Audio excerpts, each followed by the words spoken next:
हमारे साथ फिर एक बार मौजूद है जदयू के वरिष्ठ नेता निकेश चंद्र तिवारी। और लगातार लोकसभा चुनाव को लेकर इन लोगों के द्वारा कैंपेन शुरू कर दिया गया है। हालांकि लोकसभा चुनाव 2024 में होना है, लेकिन अभी से इन लोगों के द्वारा दावा किया जा रहा है कि लोकसभा चुनाव जीतेंगे। फिलहाल बिहार की परिस्थितियां बदल रही है और बिहार में अपराध बढ़ रहा है, लेकिन बिहार के माननीय मुख्यमंत्री द्वारा यह कहा जा रहा है कि बिहार में अपराध कहाँ है। फिलहाल आपको बिहार की घटना को बताएं तो एक पत्रकार और एक थाना अध्यक्ष की अपराधियों द्वारा गोली मारकर हत्या कर दी गई है। ये हालांकि पुलिस द्वारा दावा किया जा रहा है कि जल्द ही अपराधियों को गिरफ्तार कर लिया जाएगा। ये बताइए कि आप लोग लगातार दावा कर रहे हैं कि बिहार में अपराध कम है, बिहार में अपराध कम है, लेकिन जिस तरह से 2-3 दिन के अंदर आपराधिक घटनाएं बढ़ी हैं, इसको आप किस नजर से देखते हैं? देखिए, सबसे पहले होता क्या है कि एक दो अपराध या एक दो कोई घटनाएं होती हैं, एक दो घटना से मूल्यांकन नहीं किया जा सकता है। देखा जाता है रेशियो उसका क्या है। और मैं बता दूं आपको कि अंतरराष्ट्रीय लेवल पे जो आंकड़े निकलते हैं, जो एक संस्था के द्वारा, जो सरकारी संस्था है, केंद्र सरकार की अपनी संस्था है, और उसमें बिहार में अपराध का ग्राफ बहुत कम है। हाँ, ये इस बात को मैं एक्सेप्ट करता हूं कि अपराध कुछ बढ़े हैं हमारे ही राज्य की तुलना में, हमारे ही सरकार की तुलना में वर्तमान में कुछ अपराध बढ़े हैं। लेकिन सबसे बड़ी बात यह है कि उसमें देखना यह है कि हमारी पुलिस कैसे उसको टेकअप करती है। और हमारी पुलिस, हमारी प्रशासन, अगर अपराध होता है, मैं बार बार इस बात को कहता हूं कि एग्रेसिव रहती है, 24 घंटे, 48 घंटे, 72 घंटे में उसका उद्भेदन करती है। और मैं आपको रोकना चाहूंगा। विपक्ष लगातार आरोप लगा रहा है कि बिहार संभल नहीं रहा, देश संभालने की बात कर रहा है। बात तो सच्चाई है कि बिहार संभल नहीं रहा है। बिहार में जिस तरह आपराधिक घटनाएं घट रही हैं, आप लोग बार बार दावा कर रहे हैं कि 72 घंटा, 77 घंटा, 24 घंटा में गिरफ्तारी कर ली जा रही है। लेकिन जिस तरह से अभी हाल फिलहाल जो आंकड़ा निकला है, बिहार में हत्या के घटनाओं को देखा जाए तो बिहार दूसरे नंबर पे आ रहा है। वहीं सरकारी कर्मी और अधिकारियों की परिणामों को देखा जाए तो बिहार अब 1 नंबर पे आ गया। और आज भी आप लोग वही गीत गा रहे हैं कि बिहार में अपराध कम है अन्य प्रदेशों के अपेक्षा। तो कहाँ कम है? आप तो दूसरे नंबर पे आ गए। हम नहीं मान रहे हैं, ये हम अपने मुंह से नहीं कर रहे हैं। आप सरकार वही सरकारी आंकड़ा, अभी उसी सरकारी आंकड़ा, हमसे अधिक गुजरात में, अभी बताइए, हमसे अधिक उत्तर प्रदेश में अपराध। आप हमारी बातों को सुनिए। अभी उसी सरकारी आंकड़ा के हिसाब से आप अब दूसरे नंबर पे आ गए हैं। उसी सरकार के हिसाब से दूसरे नंबर पे आ गए हैं। कोई आंकड़ा नहीं है।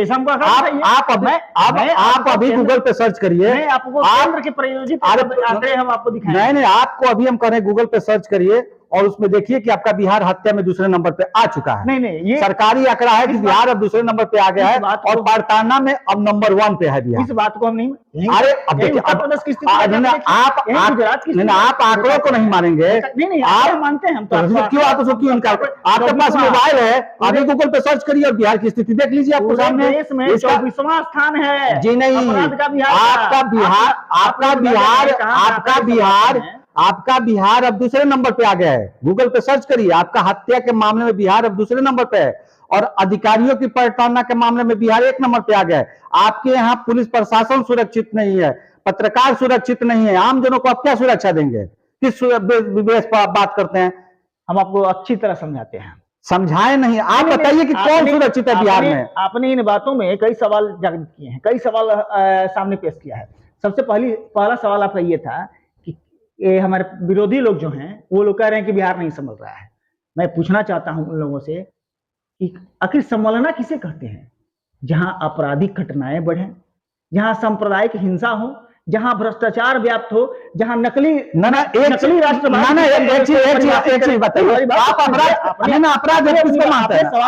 किसको मानते हैं? एक थाना प्रभारी को गोली मार दी गई, उसको आप अपराध नहीं मानते।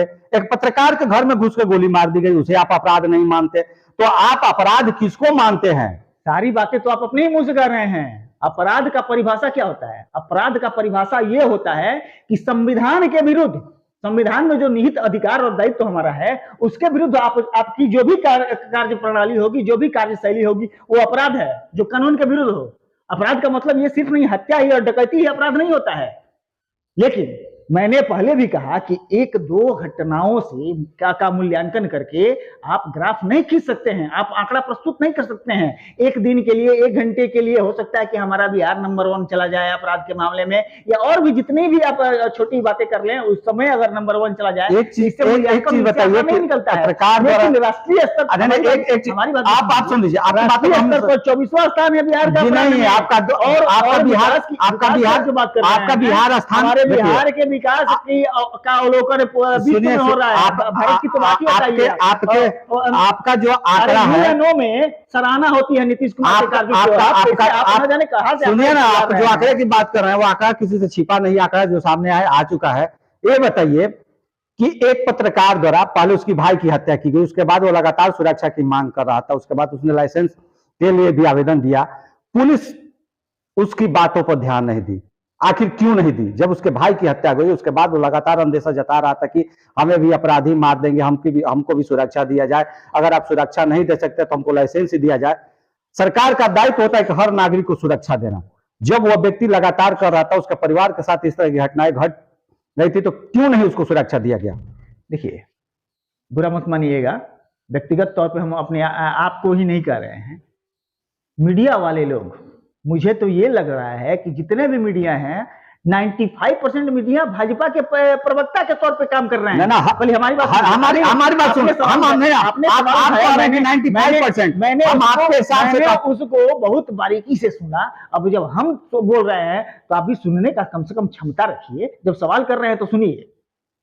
प्रवक्ता के तौर पे, भाजपा के प्रवक्ता के तौर पे मीडिया वाले पेश आ रहे हैं।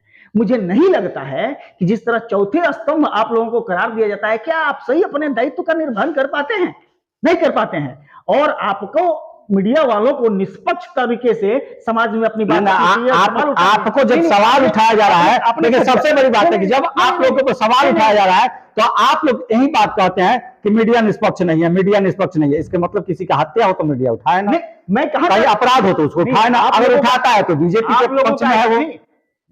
निगेटिव जो बातें हैं वो तो आपको सामने लाना ही आपका दायित्व है, और आप कर रहे हैं, अच्छी बात है। लेकिन भाजपा के प्रवक्ता के तौर पे आप लोग मत करिए। और जहां तक बात है अपराध की, मैं तो एक्सेप्ट कर रहा हूं कि हाँ अपराध कुछ बड़े हैं, हाँ मेरे ही सरकार के तुलना में बड़े हैं अपराध। लेकिन जरूरी मैंने सबसे जरूरी बात यह है कि हम देखते हैं कि उस पर हम कहां तक क्रियान्वयन करते हैं उसको। और हमारी सरकार, हमारी प्रशासन, हमारी शासन कर रही है, इसमें कहीं दो मत नहीं है। और जहां तक असुरक्षा की भावना अगर का सवाल आपने उठाया, और असुरक्षा की भावना अगर बिहार के लोगों में पनप रही है, तो मैं उदाहरण के तौर पे आपको बता देना चाहता हूं कि यहीं आपके बगल में उत्तर प्रदेश में चले जाइए, जहां जहां भाजपा की सरकार है वहां अधिक लोग असुरक्षित हैं बनिस्पत बिहार के, लेकिन उसको कोई उजागर नहीं करता है। इतनी बड़ी बड़ी घटनाएं हो जाती है, इतने बड़े बड़े भ्रष्टाचार अन्य राज्यों में होते हैं, इतने बड़े बड़े घोटाले अन्य राज्यों में होते हैं, लेकिन आप लोग कहीं उसको नहीं उठाते हैं। और बिहार जहां जो अर्श से फर्श तक, जो कहते हैं कि फर्श से अर्श तक बिहार गया, ये इकलौता नीतीश कुमार का देन है। और इस बात को आप लोग नहीं रखते हैं, तो ये मैं यही ना समझूंगा कि दुर्भावना से ग्रसित होकर अगर आप लोग सवाल करते हैं तो ये तो भाई गलत है। और इसके लिए तो आप किसी को भी, एक साधु को भी दोषी ठहरा सकते हैं और दोषी को भी साधु बना सकते हैं। आप लोगों का अपना कमाल है। देखिए, बिहार में जिस तरह की स्थितियां बन रही है, बिहार में जिस तरह की लोगों की हत्याएं हो रही है, पक्ष और विपक्ष अपने अपने तर्कों से अपने अपने बातों को रख रहा है। लेकिन यह सच है कि बिहार में आपराधिक घटनाएं बढ़ रही है, और जिस तरह से लोग अपराधियों के गोली के शिकार हो रहे हैं, कहीं ना कहीं बिहार के लिए चिंतनीय विषय है।